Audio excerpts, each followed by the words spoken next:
Hey everyone, it's me. If you love real-life horror stories that will keep you awake at night, grab a cup of coffee and settle in, because tonight's story is chilling, and it's real. A few months ago, I got a story sent to me that still makes my skin crawl every time I think about it. It happened to a college student named Emily Carter, a bright, outgoing girl from Boston. A few months back, Emily decided to take a weekend trip with her friends to a secluded waterfall in Vermont, a place that locals often whispered about but never openly discussed. Emily was adventurous and curious, the kind of person who loved exploring, and she convinced her friend Sarah and Sarah's boyfriend Kevin to come along.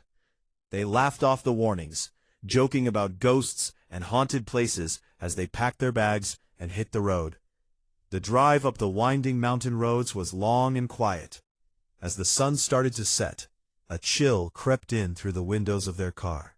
The trees outside grew taller, denser, and the shadows of the mountains stretched over the narrow roads.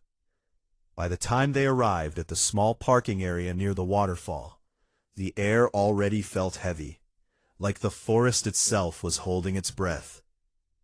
Emily stepped out first, her boots crunching over fallen leaves and small rocks. The mist from the waterfall made everything glimmer slightly, almost magical. But there was something off. As they walked closer, Emily felt it, the unmistakable sensation of being watched. She turned her head sharply, expecting to see a deer or perhaps a hiker, but there was nothing. Just the shadows of the forest moving with the wind. Kevin noticed her glancing around and teased her. "Relax, Em, it's just the trees."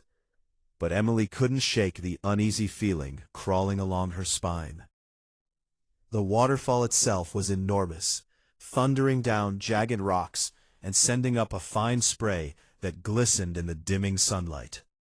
The three friends laughed, snapped photos, and even dipped their hands into the icy water. But Emily kept seeing something, or someone, in the corner of her eyes. At first, it was subtle, a shadow that didn't match the movement of the trees. Then she noticed an old man at the edge of the cliff, staring straight at her. He didn't speak, he didn't move, he just watched. When she blinked, he was gone. Emily told Sarah and Kevin, but they laughed it off. "You're imagining things, Em," Kevin said, still focused on setting up a tripod for a video selfie. But every time she looked back, the man would reappear in impossible places. Closer, higher up the rocks, always staring at her, never blinking.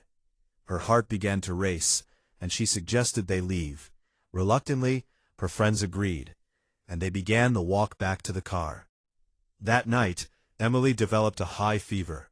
She tried to sleep in her dorm room, but the fever brought more than just chills. She kept hearing faint voices calling her name, whispers from the hallway.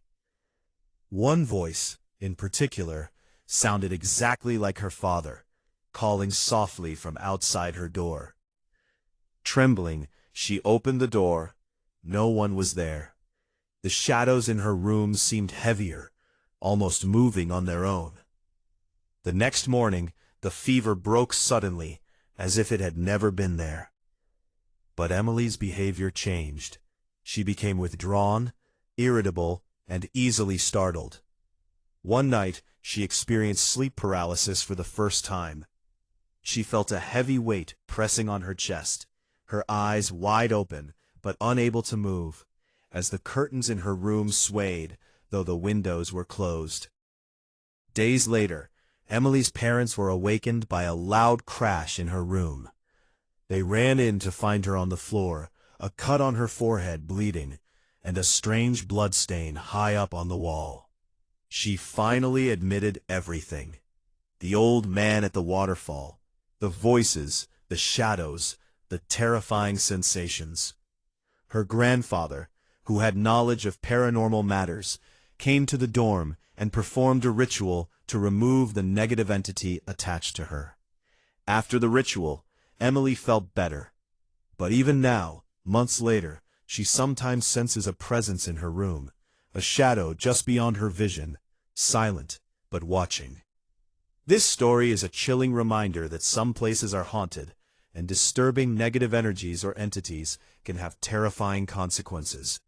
If you ever visit a place rumored to be haunted, tread carefully, because some spirits don't rest, and some encounters change lives forever. If this story gave you chills, make sure to hit that subscribe button and join our haunted family here at Past Exposed, because the next story is even darker.